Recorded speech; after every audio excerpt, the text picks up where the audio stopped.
on tente d'organiser des actions, des animations différentes, que ce soit par le biais de webinaires, comme ça peut être ici, hein, ou par le biais de journées qu'on pense programmer assez régulièrement au courant de l'année afin qu'on puisse se rencontrer. L'objectif la finalité en fait de cette section HED2 est de mettre en lien le monde académique avec le monde opérationnel sur des actions sur lesquelles les deux parties peuvent trouver un intérêt et co-construire quelque chose. Donc c'est exactement ce qui se passe sur ce cadre de ce webinaire-là, avec l'action avec la chaire Oxalia, pilotée par Julien Chauchat, dans lequel Olivier Bertrand aussi d'Artelia est impliqué, et ils vont vous présenter, par le biais de Mathias Renaud, l'ensemble des actions qu'ils ont pu mener, à proprement dit, en lien avec ce partenariat-là, académique et plutôt monde industriel. Donc, j'ai laissé la parole à Julien Chauchat, ou Bertrand, ou Olivier Bertrand. Alors, est-ce que vous nous entendez? Vous avez le son? Oui, Oui, c'est très bon? bien. Ok. Donc, merci à tous pour cette introduction. Et puis, on est très content en fait de voir que les gens ont répondu, hein. Il y a 57 participants. Donc, effectivement, comme le disait Damien, on anime cette section hydraulique et développement durable. Et l'idée, c'est de proposer des webinaires pour essayer de montrer ces interactions entre le milieu académique et le milieu industriel. Donc, ici, c'est deux laboratoires grenoblois, hein, le LEGI et l'IGE, et puis la société d'ingénierie Artelia, à travers une chaire d'excellence industrielle qui est portée par la Fondation Grenoble IMP. Alors, cette chaire, elle s'appelle Oxalia. Euh, et donc, les travaux qui vont être présentés aujourd'hui, ils sont réalisés dans ce cadre-là. Donc, la chaire, il y a 4 thèses, dont une qui vient d'être soutenue, celle de Mathias Renaud, qui est la première thèse financée dans le cadre de cette chaire, dont l'objet, en fait, va être présenté aujourd'hui. Je ne vais pas rentrer dans les détails. La quatrième thèse, celle d'Arthur Lopez, qui vient de commencer au mois de février, c'est la poursuite de ces travaux de développement. Donc, on s'inscrit dans le temps long. Il y aura eu en tout, en fait, 2 thèses et à peu près 6 ans de travaux menés sur ce développement de modèles. Hop là. Alors,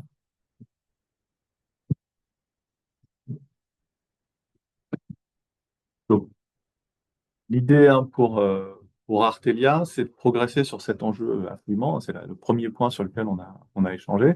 Et donc, vous avez pu voir en spoil cette vidéo qui a été prise, hein, qui a été diffusée dans le cadre d'un journal télévisé. C'est la rupture du pont de la rivière Saint-Étienne sur l'île de la Réunion qui a été détruit lors du passage du cyclone Gamed. Donc voilà, c'est typiquement ce genre de risque sur lesquels on souhaite travailler. Et puis un autre exemple dans lequel l'affoulement est important, c'est les énergies marines renouvelables. Et à droite, vous avez un exemple des jaquettes qui seront installées pour le futur parc de Saint-Brieuc. Donc, vous voyez les dimensions, hein, 30 mètres, et ces structures sont aussi sujettes à la problématique d'affoulement. Donc, si on regarde un petit peu la physique, dès que vous allez poser une structure sur un fond, donc c'est ce cylindre posé sur cette plaque, l'écoulement qui va passer autour va générer des structures tourbillonnaires. Donc, typiquement, un tourbillon en fer à cheval que vous avez ici en bas, un shoe vortex en anglais. Et puis, dans le sillage, vous allez avoir un lâcher tourbillonnaire, qui est l'e-wake vortices. Ces structures turbulentes, elles génèrent des survitesses, des surcontraintes qui vont venir impacter le fond. Et donc, c'est ce qui va amener en fait au transport et au creusement du fond sédimentaire. Si ce creusement est trop important, ça peut amener à la rupture de la structure, comme on l'a vu dans la vidéo tout à l'heure. Donc, pour illustrer ce phénomène, on a réalisé une petite expérience de laboratoire illustrative, hein, qualitative, pas quantitative. Donc, vous voyez ici, là, un cylindre planté dans des particules en plastique, et l'écoulement va accélérer progressivement. Vous voyez, en fait, dans la partie aval, les tourbillons qui vont venir suspendre les particules. Donc, ça, c'est vraiment l'érosion aval. Et vous allez voir dans quelques instants, à l'amont, il y a une fosse d'érosion qui se crée avec les particules qui vont venir chuter dans la fosse par des processus de charriage et d'avalanche. Ce processus, là, il est à échelle 1, vitesse 1. Donc, c'est un processus qui est extrêmement efficace, extrêmement rapide. Et pour s'en prémunir, quand on construit des structures, on va rajouter des enrochements de grande dimension pour protéger la structure au cours de sa durée. Donc, je vais passer maintenant la parole à Olivier Bertrand qui va vous parler des approches d'ingénierie et de modélisation qu'on utilise. Voilà, donc, en effet, à l'heure actuelle, au niveau ingénierie, enfin, il y a plusieurs possibilités pour l'ingénieur là, pour résoudre ces problèmes d'affouillement. Donc, on parle euh, de formules empiriques, telles que présentées là sur la diapositive sur la gauche. Donc, où, voilà, sur la base d'expérience, a été défini en effet des profondeurs d'affouillement, ici le YS, en fonction de différents paramètres K qui vont être en effet liés à l'écoulement, au type de fond, à la forme de la pile de pont, la hauteur d'eau, la largeur de cette pile-là et le froud. Et en effet, on arrive sur des valeurs de l'ordre de 2 à 3 fois la largeur de la pile pour la profondeur d'affouillement. Mais encore une fois, ça reste sur des valeurs très approximatives. L'autre approche, ça va être le modèle physique. Donc là, pareil, enfin, Artelia dispose d'un laboratoire, donc on a eu l'occasion de réaliser ce type d'études. Ici, c'est pour un projet au Koweït. Euh, bon, donc là, en effet, on arrive à avoir quelque chose de relativement fiable sur les approches, avec différentes conditions qui peuvent être étudiées, à la fois des houles et du courant qui peuvent être imposés en conditions limites, et une bonne reproduction, moyennant en effet des conditions de coût avec construction du modèle physique associé à l'étude de ces phénomènes. Et puis, ben, la dernière approche que l'on souhaite développer, en effet, c'est le modèle numérique, d'où les travaux de thèse, en effet, où pour l'instant, on estime que ben, les modèles actuels sont peu robustes pour les applications industrielles, avec des temps de calcul qui sont en effet euh, pertinents pour un client. Ici, je vous présente une approche qui est assez originale puisqu'il y a eu différentes approches, en effet, avec un modèle physique qui a été construit. Donc ça, on parle de la LGV, la ligne grande vitesse, dans le sud-ouest, avec différents ouvrages pour traverser les fleuves ou estuaires. Donc avec un modèle physique qui a été étudié ici au laboratoire en 2012, donc sur des piles de pont au-dessus de la Dordogne. La construction, en effet, de ce viaduc et sa mise opérationnelle en 2017. Et finalement, en 2021, le client est revenu vers nous avec des fosses d'affouillement là, qui atteignaient des niveaux de vigilance. Voilà, donc avec essayer de comprendre en effet pourquoi il y a eu des affouillements plus conséquents que ce qui avait été prévu sur le modèle physique.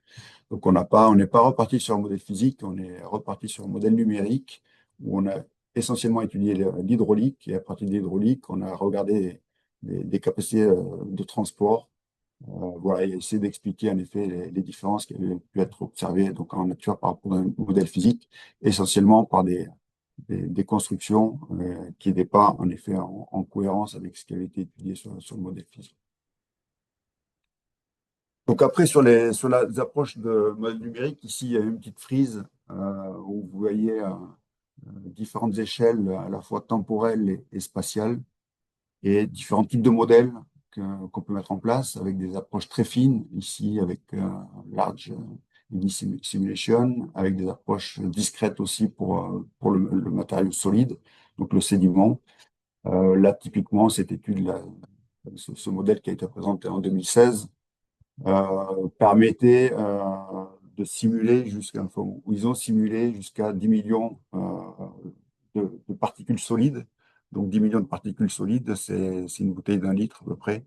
Voilà, donc on reste sur des échelles très fines et sur des processus très courts.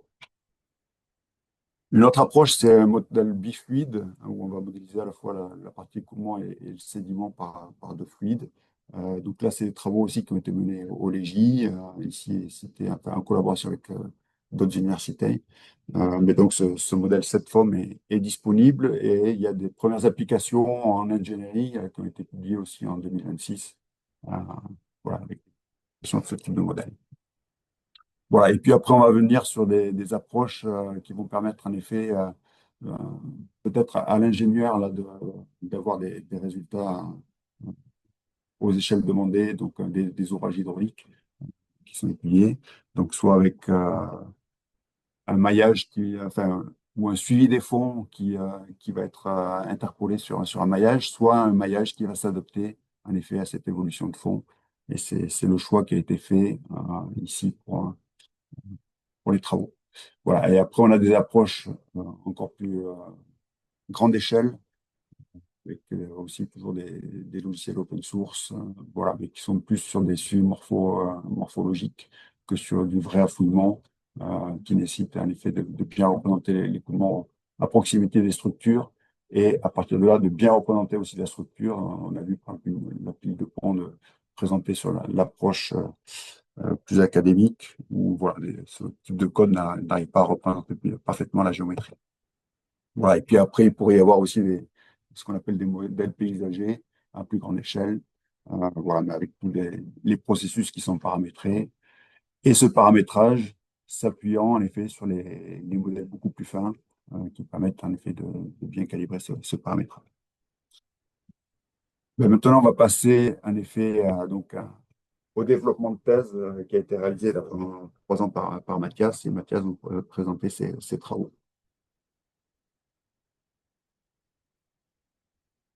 Alors,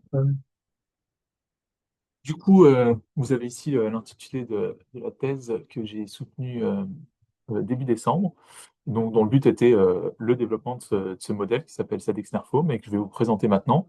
Donc, je vais vous présenter tout ça en 3 temps. Donc, la première partie qui sera aussi la plus longue, ça sera vraiment la présentation du modèle, de comment il est conçu. Et ensuite, je vous présenterai 2 applications. Une application assez détaillée sur le cas de migration d'une dune isolée, et plus juste pour montrer ce que le modèle est aujourd'hui capable de faire, et puis ses limitations actuelles.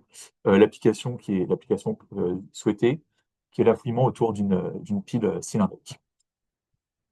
Donc, le modèle, vous avez ici une représentation des différents processus qu'il va falloir modéliser. Donc, premièrement, l'hydrodynamique, qu'on résout, nous, avec donc le couplage vitesse-pression avec un solveur qui s'appelle Pimple. Il faut représenter donc 2 types de transport de sédiments, le transport par suspension, et représenté ici avec les termes d'érosion et d'éposition, donc les termes d'échange entre la suspension et le fond sédimentaire, et le transport par charriage, donc, qui prend aussi en compte les processus d'avalanche quand on a des pentes localement trop, trop fortes. Voilà, et donc après, ces deux modes de transport viennent contrôler la morphodynamique. Euh, Donc voilà tout ce qu'on doit représenter. Donc je vous ai dit juste avant que ce qui est fait classiquement, c'est de diviser, de représenter le transport sédimentaire en deux modes différents, donc la suspension et le charriage. Et donc, dans ce type de modèle, donc avec des formations de maillage qu'on a choisies, en fait, le maillage s'arrête. La condition du fond, ça, c'est l'interface fond sédimentaire et avec la colonne d'eau. Et donc, le charriage, en fait, est juste un flux qui s'applique sur cette surface.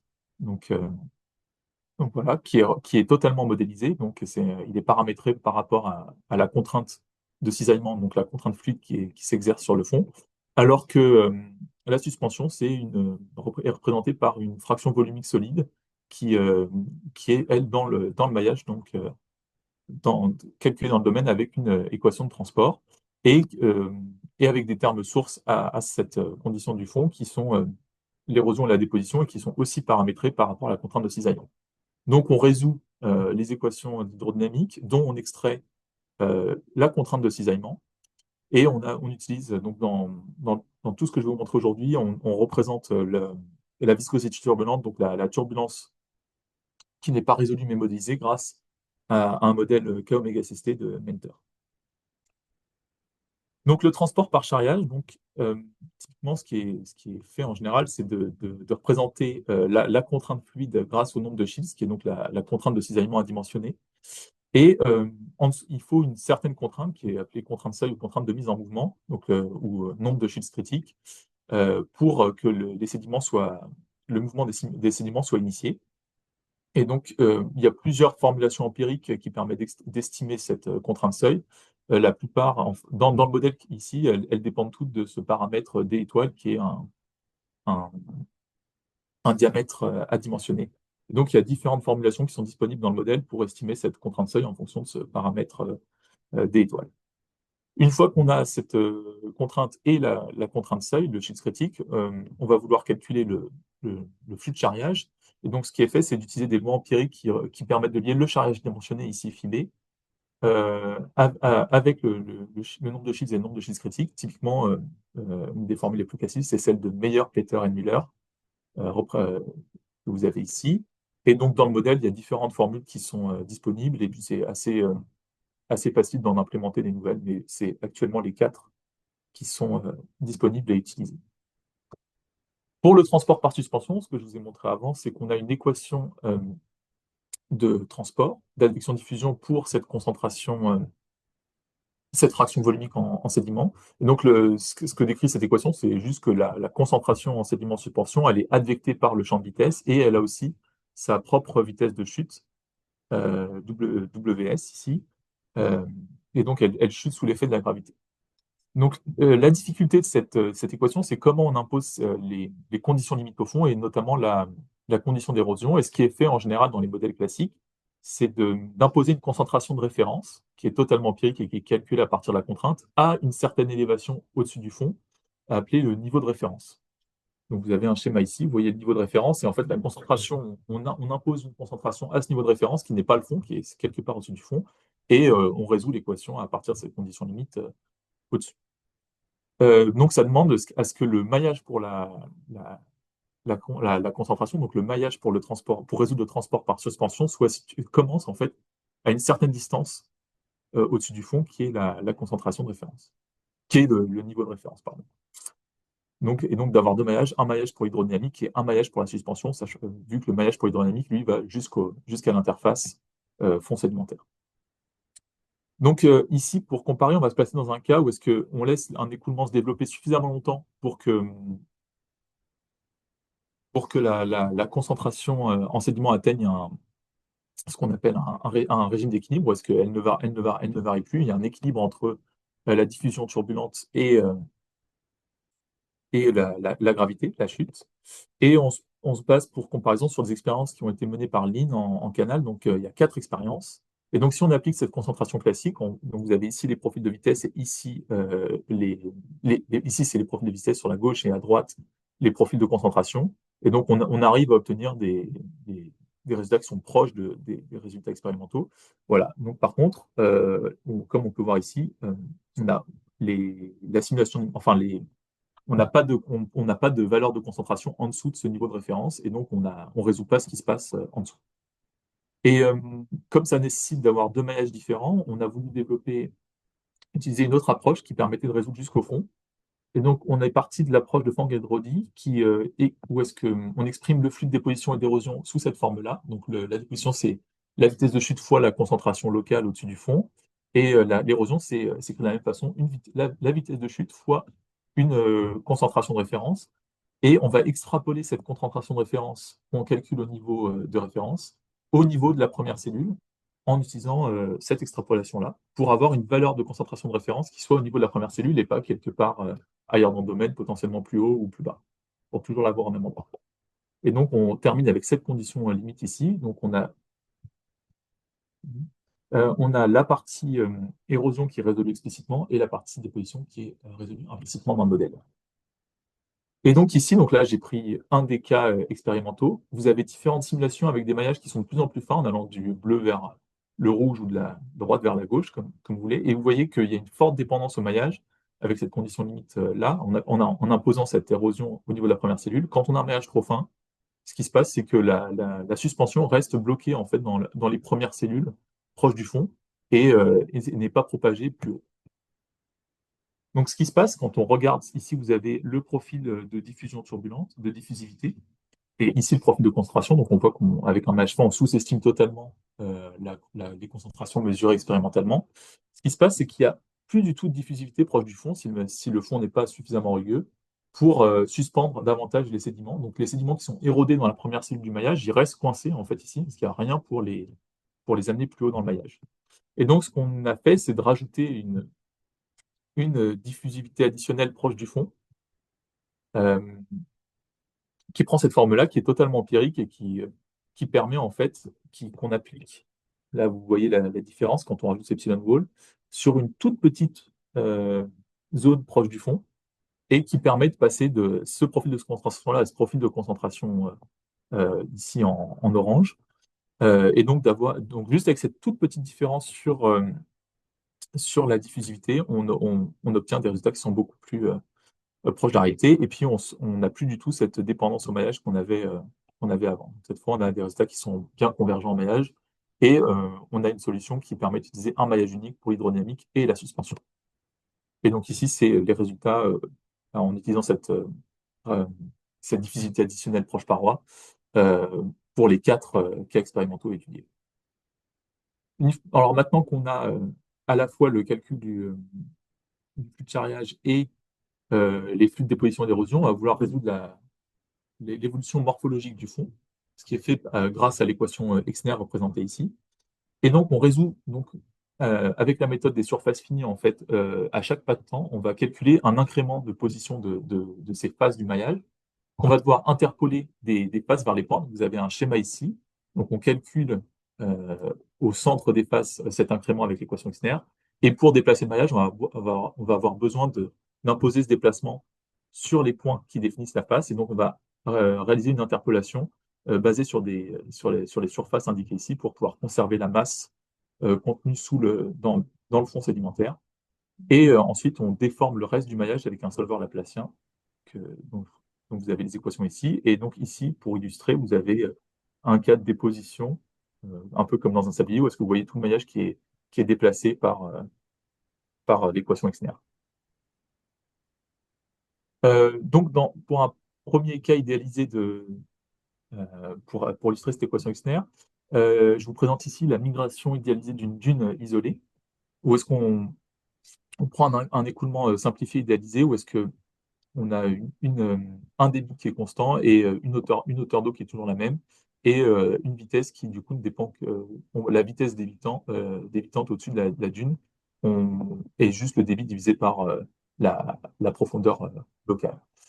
Et plutôt que on va imposer une loi de charriage qui dépend uniquement de cette vitesse locale pour obtenir en fait une, un flux de charriage qui dépend directement de la position du fond, donc de ZB, de l'élévation du fond, et ce qui permet en fait d'écrire l'équation d'Exner sous une forme d'équation d'onde et d'avoir accès à une solution analytique pour ce problème idéalisé.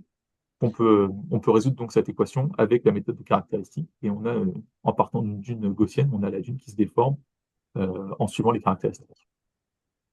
Donc là, juste en illustration, vous voyez cette dune qui va se déformer jusqu'à atteindre un choc. Et là, la simulation s'arrête, il n'y a plus de solution analytique. Donc le choc, ça correspond au moment où est-ce que on a des pentes qui deviennent verticales. Et donc on peut comparer du coup les résultats de notre modèle avec cette solution analytique. Donc on a quelque chose qui marche assez bien. Vous avez ici les points noirs qui représentent la solution, et puis et vous voyez, donc, on voit bien la migration de la dune jusqu'à ce qu'on arrive au choc. Et donc après ça, il n'y a plus de solution. Ce qui n'arrive pas dans la réalité, parce que dans la réalité, on ne peut pas avoir des pentes aussi fortes, parce qu'il va y avoir des avalanches qui vont se produire avant. Et donc, on intègre les avalanches sous la forme d'un flux additionnel de charriage. Donc, on rajoute un flux de charriage en plus qui dépend, lui, seulement de la pente. Et donc, au-delà d'un certain angle appelé angle de repos, on a un flux de charriage qui dépend que de la pente qui se met en place. Et donc, si on l'applique, bon, là, on ne peut plus comparer avec la solution analytique parce qu'il n'y a plus de solution analytique au problème, mais on a une dune qui ne s'arrête pas et qui peut continuer de se propager sans atteindre, sans fin, quelque part. Donc, je ne vais pas vous présenter ici tous les cas de validation qu'on a menés, mais on en a mené pas mal. Et donc, ça conclut cette partie sur la présentation de modèle, et je vais maintenant pouvoir vous présenter. Donc, oui, le modèle est open source et est disponible sur GitHub. Il est intégré, il a été développé dans le logiciel OpenFOAM, et il est intégré à une librairie où il y a donc CellXinfoam, donc c'est le modèle que je vous présente aujourd'hui. CellFoam, qui est un modèle diphasique qui a été aussi développé au Légi auparavant, et d'autres utilitaires pour OpenFOAM. Il y a de l'intégration continue, hein, Donc là, donc il y a plein de tests qui sont validés en continu à chaque modification pour s'assurer que le modèle ne perd pas ses propriétés. Et, euh, et OpenFOAM, c'est de C++ orienté objet, donc ça permet d'intégrer des nouvelles fonctionnalités assez facilement sans perturber le reste du code. Et vous avez récemment, il y a un papier de description de ce modèle qui a été publié dans Geophysical Model Development, un journal de Copernicus. Donc, pour résumer, avant de passer à la suite, vous avez ici les différentes étapes, opérations qui sont réalisées lors d'un pas de temps du modèle. Donc, on va commencer par résoudre l'hydrodynamique, extraire de l'hydrodynamique la contrainte exercée par le fluide sur le fond. À partir de cette contrainte, on va pouvoir calculer le flux de charriage, le flux d'érosion, et résoudre, à partir de, comme on a le flux d'érosion, donc la condition limite pour la suspension, résoudre cette équation de suspension, dont on va extraire le flux de déposition. Donc, à partir de là, on a tout, le flux d'érosion, le flux de déposition et le flux de charriage, et on peut résoudre l'équation externe et obtenir la nouvelle morphologie, qui sera, enfin, un incrément d'élévation du fond qui sera, lui, actif dans le maillage au début du prochain pas de temps. Donc, maintenant, je vais vous parler de vous présenter un exemple d'application à la migration d'une dune isolée. Et donc, on s'est basé sur des cas expérimentaux qui ont été menés par Sandwood durant sa thèse. Donc, vous avez un canal ici qui est très fin et où est injecté au début, par cette petite ouverture, du sédiment jusqu'à ce que ça va former un petit cône comme ça, avec les pentes égales à peu près à l'angle de repos du matériau granulaire. Et une fois que, après injection de cette masse, des moteurs sont mis en marche pour activer l'écoulement de la gauche vers la droite et on regarde comment la dune est transportée. Donc, dans sa thèse, Sandwood, il a étudié différents régimes de migration de dunes, mais ici, je vais vous présenter uniquement un régime spécifique qui est le régime stationnaire. Et donc, on a une dune qui se déforme et, dans un premier temps, mais ensuite atteint une forme qui ne bouge plus, une forme stationnaire, et qui va continuer à se déplacer à une vitesse constante sans déformation supplémentaire. Donc, pour la configuration numérique, voici une représentation du maillage utilisé. En entrée, on impose des profils de vitesse et des profils pour, pour les quantités turbulentes, donc K et oméga, qui sont issus de simulations en canal sans dune. Donc, on a un écoulement parfaitement développé qui arrive en amont. Des conditions de sortie classiques, zéro gradient pour, euh, pour la sortie. On a un toit rigide, donc une paroi lisse euh, en haut, et une paroi rugueuse avec la rugosité des sédiments sur la face du bas, où est-ce qu'on applique les conditions de rugosité directement sur oméga comme quantité turbulente, avec la condition limite proposée par Wilcox. Voilà, et on utilise des schémas de second ordre temporel et spatiaux. Donc, le cas étudié ici, donc c'est un cas de régime stationnaire. Donc, on a une masse initiale en sédiment qui est uniquement de 10 grammes, donc un petit cône au début, et une vitesse moyenne de l'écoulement de 0,43 mètres par seconde. Et on obtient des choses un peu étonnantes. En fait, on a, sur les premières simulations qu'on a menées, on voit ici, au bout de 10 secondes de migration, on a une dune qui n'a pas du tout évolué à la bonne vitesse et qui a une forme étrange, hein, par rapport à la forme attendue, où est-ce qu'on a une pente amont qui est très pentue et on a une espèce de dépôt qui se forme au pied de la dune à l'aval. Et quand on regarde les flux de... Donc ici, vous avez c'est le même résultat de simulation, mais avec décomposition en plusieurs zones de la dune. Donc là, en bleu, les parties amont, en bleu clair, la partie à l'amont de la dune, la pente amont de la dune en bleu foncé, la pente aval de la dune en rouge-orange, et en jaune, la partie plate à l'aval de la dune. Et ici, vous avez le flux de charriage en ces différents points en fonction du shields, donc de la contrainte fluide, et en fonction de la pente, en gris les lois empiriques utilisées. Et donc, quand on est loin de cette courbe grise, ça veut dire qu'on est, par exemple, ici, qu'on n'est pas contrôlé par la contrainte. Donc, on voit que À l'aval, on est contrôlé par la contrainte, à l'amont aussi. Sur la pente amont de la dune aussi, jusqu'à un certain point. Et à l'aval, par exemple, on est totalement contrôlé par l'avalanche. Et du coup, on peut voir quand même qu'à l'amont de la dune, là où on s'attendrait à ce qu'il n'y ait pas d'avalanche, on a quelque part de l'avalanche qui se produit. En fait, on a un mix, en fait, une composante qui est due à l'avalanche, une composante due à la contrainte en amont de la dune, ce qui n'est pas ce qu'on voudrait. Donc, pour voir encore plus ce qui se passe, donc là, ici, c'est une animation de la simulation que je vous ai présentée avant. Donc, on voit cette dune qui se comporte bizarrement. Et ici, c'est la même simulation en désactivant la suspension. Et là, on voit que la dune, rapidement, elle se bloque complètement et elle n'évolue plus. Et donc, vous avez ici, pareil, les résultats de ces deux simulations avec la dune qui atteint sans suspension, qui se bloque très rapidement. Et donc, ce qui se passe, si on regarde le flux pour cette simulation-là, donc sans suspension, le flux de charriage plus en détail.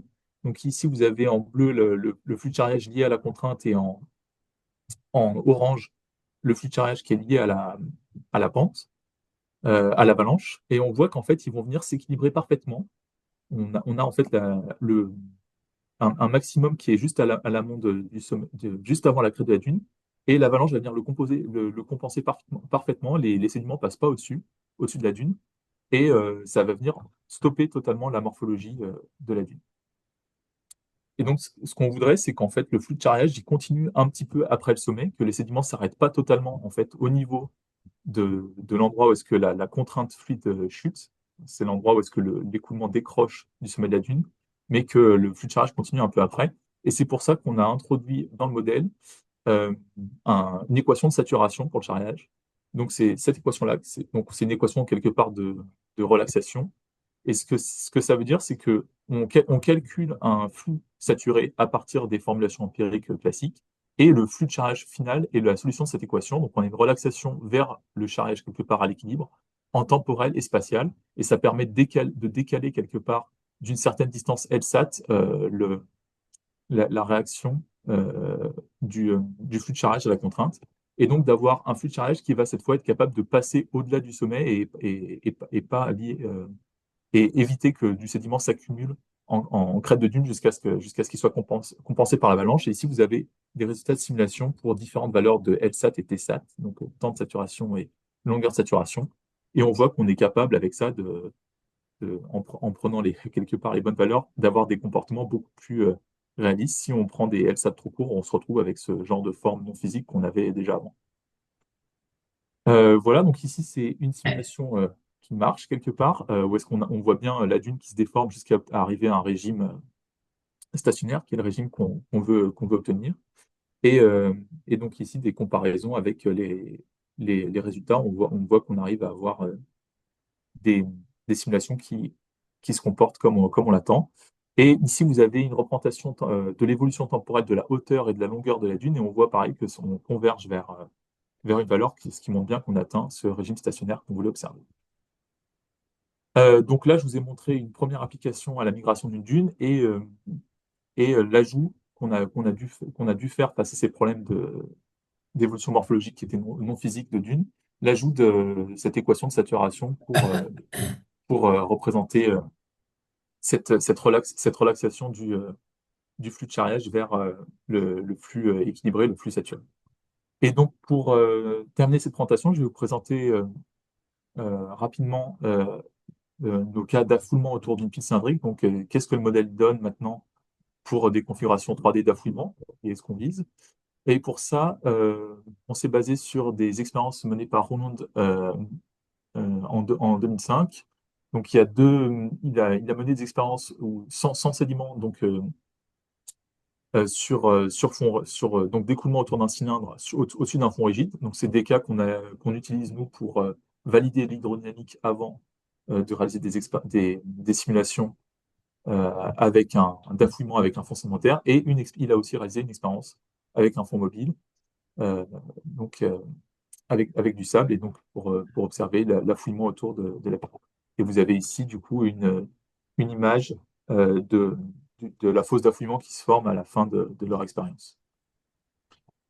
Donc, pareil, pour la configuration numérique, on a des profils en entrée qui viennent de simulations qui proviennent de simulations en canal pour imposer directement un écoulement totalement développé en amont.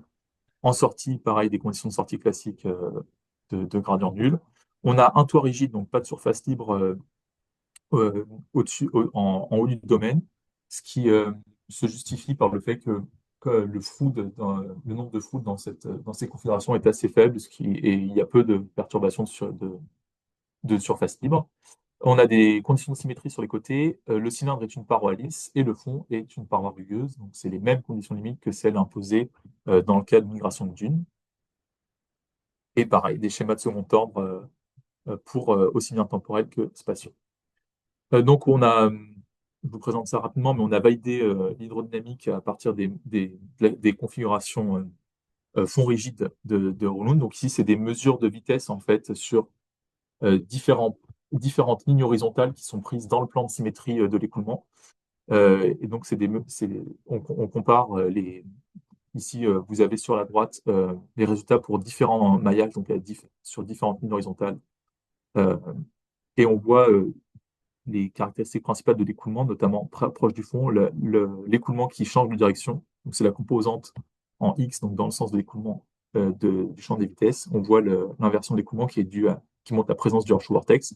On a des bons résultats à l'amont, par contre, à l'aval, dans la zone de lâcher tourbillonnaire, on voit que c'est un peu moins bon, mais globalement, on est assez content de la validation hydrodynamique. On l'a aussi faite sur la contrainte. Donc ici, c'est pareil, la contrainte exercée par le fluide sur le fond rigide dans le plan de symétrie, mais à l'amont du cylindre. Et donc, pareil, on voit la contrainte qui devient négative, donc qui s'inverse au niveau du vortex en fer à cheval. Donc maintenant, pour les cas à fouillement, vous avez ici des résultats obtenus avec le modèle. Donc c'est un processus assez rapide, en tout cas au début. En 10 secondes, on a déjà une fausse d'affouillement qui atteint presque entre 30 et 40% de diamètre de la pile, donc ça va assez vite. Qualitativement, ça a l'air pas mal, mais vous pouvez commencer à voir à 10 secondes on observe des instabilités sur le fond. Et donc, c'est ce que je vais vous montrer maintenant, c'est les le principal problème qu'on a, qui nous reste vraiment à traiter pour rendre le modèle robuste. Euh, L'équation externe finit par générer des instabilités euh, dans cette fosse d'affouillement. À savoir qu'aujourd'hui, on n'utilise aucun filtre, on ne filtre pas l'équation externe, donc il n'y a pas il y a pas du tout de filtrage.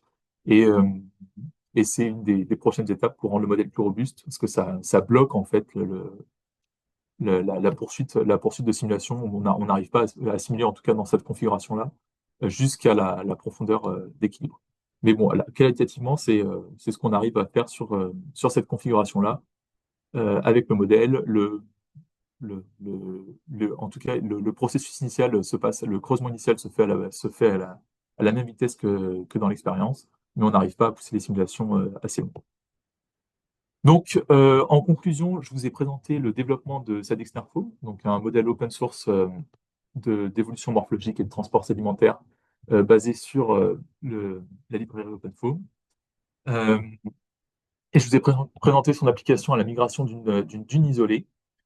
L'ajout original quelque part de ce modèle, c'est cette histoire de saturation, ce modèle de saturation qu'on a ajouté, qui est en fait très rarement pris en compte dans les modèles classiques de transport sédimentaire, et qui s'est avéré nécessaire, en tout cas, pour résoudre ce transport de dunes à des échelles aussi fines. Et enfin, l'application qui est visée, l'application à l'affouillement autour d'un cylindre pour laquelle il reste encore du travail pour pousser le modèle euh, euh, afin d'en faire un outil d'ingénierie robuste. Et notamment, il nous reste à traiter ces instabilités du fond sédimentaire qui viennent de l'équation externe et qui sont en fait un problème assez classique rencontré dès qu'on utilise des modèles qui se basent sur cette équation externe. Donc, en perspective, il nous reste l'implémentation de la surface libre dans le modèle. On a aussi potentiellement du travail sur les formulations de transport par charriage, notamment du modèle d'avalanche, qui est potentiellement aussi une source des instabilités qu'on observe. Euh, on a des projets aussi de travailler sur les conditions limites d'érosion des positions Celle qu'on utilise aujourd'hui est totalement empirique et on a un travail en cours pour en développer des nouvelles qui seraient inspirées de modélisation diphasique.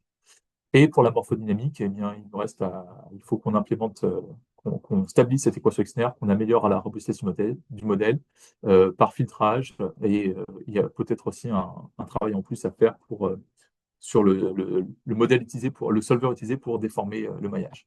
Donc ici, je vous ai mis une illustration, une vidéo de faux affouillements qui se forment autour de trois types de géométries différentes. Et avec ça, j'en finis avec la présentation. Je vais juste, bien sûr, pour continuer ces travaux, il y a une thèse qui a commencé en début février pour continuer le développement de ce modèle. Donc, c'est une aventure en cours. Et pour finir, je fais un peu de pub pour la conférence Transport solide et morphodynamique des rivières qui aura lieu à Grenoble en juin. Où est-ce qu'il y aura aussi une présentation liée à cette Extinfo, mais donc au modèle que je vous ai présenté. Donc avec ça, je vous remercie et on va passer aux questions. Tout à fait.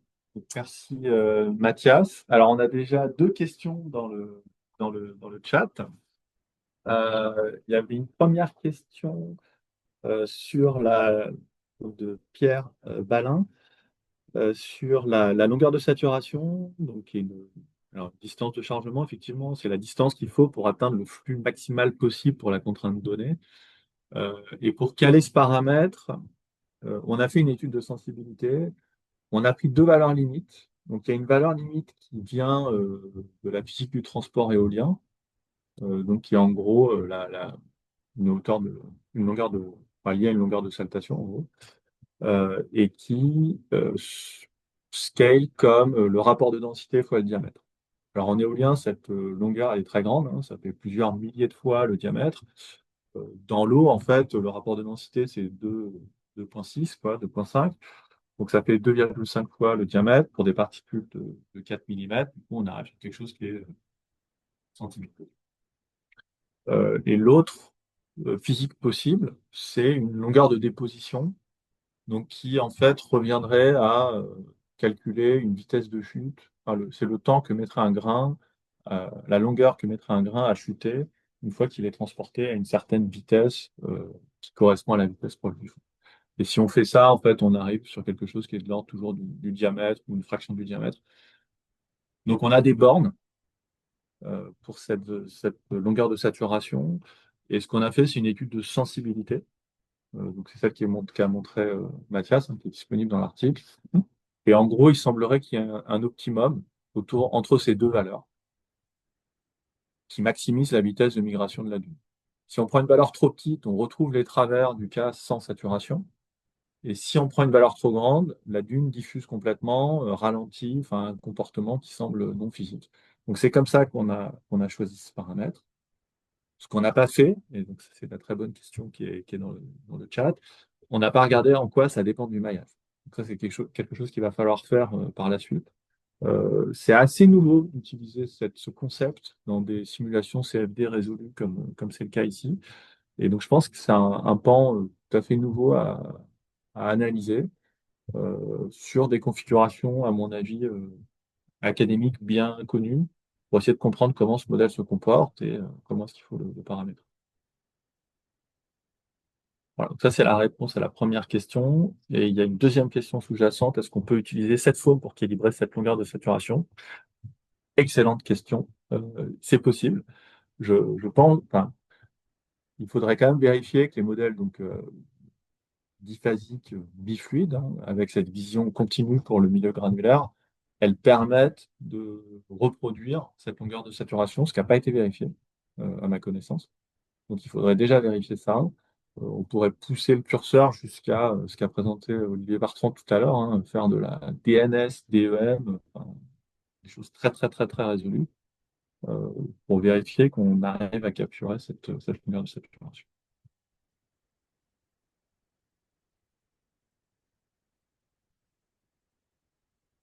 Et donc une autre question sur la déformation du fond qui crée des instabilités sur la résolution hydrodynamique. Une manière de réduire ces instabilités est de décaler le volume de bilan liquide et solide. Donc ça avait été étudié en 1D pour UMARM. Décalé. Ah oui, donc un maillage, des maillages décalés entrelacés, quoi. Changer le positionnement des variables. Alors ça, c'est une flexibilité qu'on n'a pas dans OpenFOAM, malheureusement. Euh, Tout est calculé au centre des cellules. Pour s'en sortir, Mathias, si tu avais testé de calculer sur les edges, c'est ça, hein, sur les faces.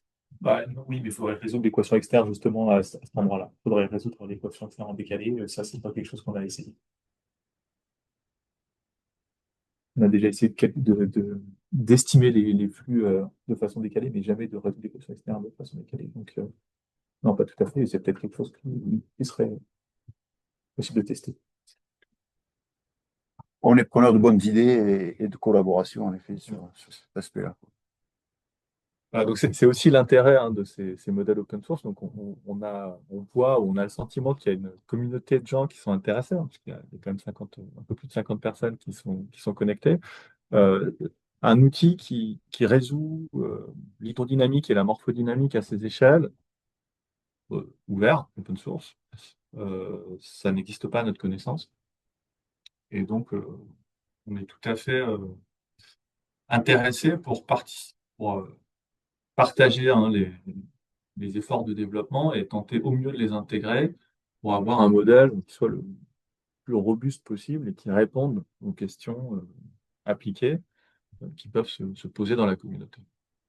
Donc, s'il y a des gens que ça intéresse, on peut tout à fait imaginer des collaborations directes sur le développement de l'outil.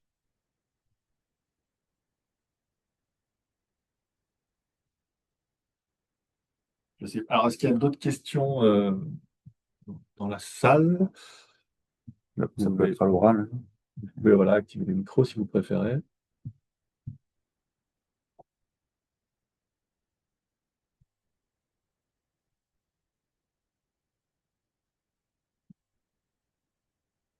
Question de Stéphane Bernard, père, Antea. Est-ce que les écarts entre les formules empiriques usuelles et les configurations testées sont évalués?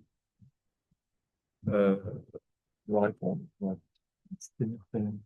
J'imagine des formules type Meyer-Peter-Müller. Oui, mais la comparer avec, j'imagine, avec des expériences. Alors, ce que je peux dire là-dessus, c'est que par exemple, la migration de la Lune, que vous avez vue, on l'a peut-être pas dit explicitement, mais on a changé les paramètres de Meyer-Peter-Müller de manière assez substantielle, hein. Au lieu du préfacteur 8, là, on est passé à 32.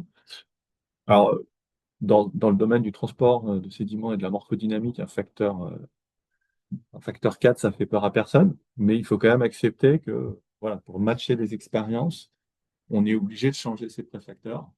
Euh, Peut-être pour de mauvaises raisons, hein. Il est possible qu'en améliorant d'autres aspects, notamment des aspects de conditions limites de fond, etc., on, on puisse avoir des choses plus proches des paramètres classiques des lois de transport. Bon, ceci dit, les lois de transport, on voit aussi hein, leurs limites, hein. Si on regarde des prédictions de ces lois par rapport à des ensembles de données expérimentales, il y a une dispersion des données qui est énorme sur plusieurs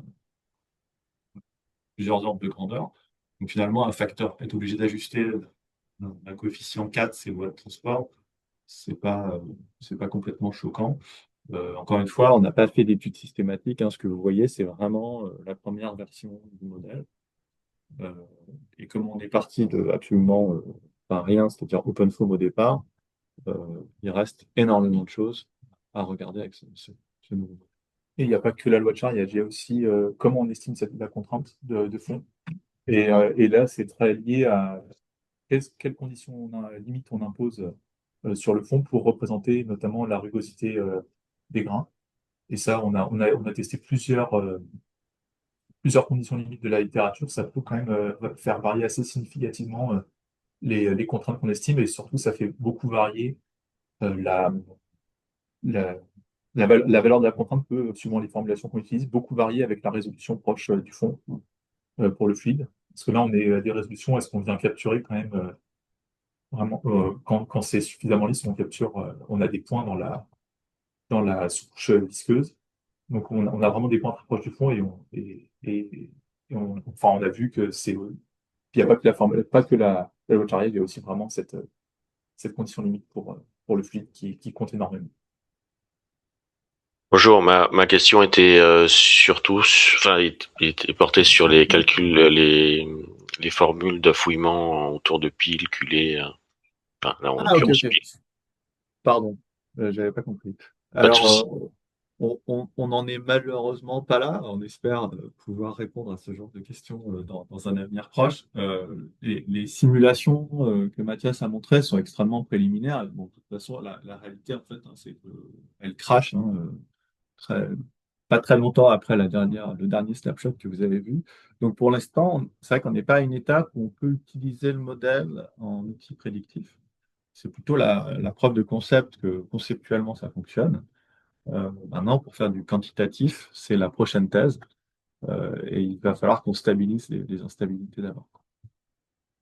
J'espère qu'on retrouvera à peu près les mêmes résultats mais sur des géométries simples, quoi, hein, finalement. Mm. Après, en effet, quand on étudie les jaquettes là, sur les évolutions posées ou quoi que ce soit, voilà, c'est vrai que la géométrie est beaucoup plus complexe et ça devient compliqué de se raccorder à des formules empiriques